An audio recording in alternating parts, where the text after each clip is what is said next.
பிதாவாகிய தேவன் யாரை உடைப்பார் என்று சொல்லி, பிதாவாகிய தேவன் தம்முடைய சத்துருக்களின் சிரசையும் தன் அக்கிரமங்களில் துணிந்து நடக்கிறவுடைய உச்சந்தலையும் அவர் உடைப்பார் என்று சொல்லி, அருமையான சகோதர சகோதரிகளே, அம்மேன்.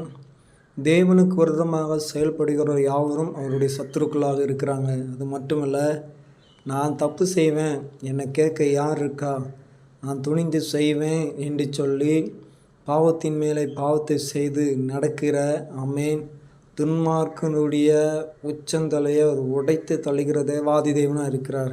உண்மையான சகோதர சகோதரிகளே, நாம் சத்துருக்களாக கர்த்தருக்கு நாம் மாற வேண்டாம், அவருடைய பிள்ளைகளாக நாம் மாறுவோம். அமேன். அக்கிரமங்களில் நாம் துணிந்து நடக்க வேண்டாம், அவருக்கு அன்பாக மாறுவோம், அவருடைய பிள்ளைகளாக இருப்போம். கர்த்தர் நம்மை வழி நடத்துவதை நாம் கண்ணால் பார்க்க முடியும், சரீரத்தில் உணர முடியும். அப்படிப்பட்ட கிருபைகளை கர்த்தர் தந்தருள்வாராக.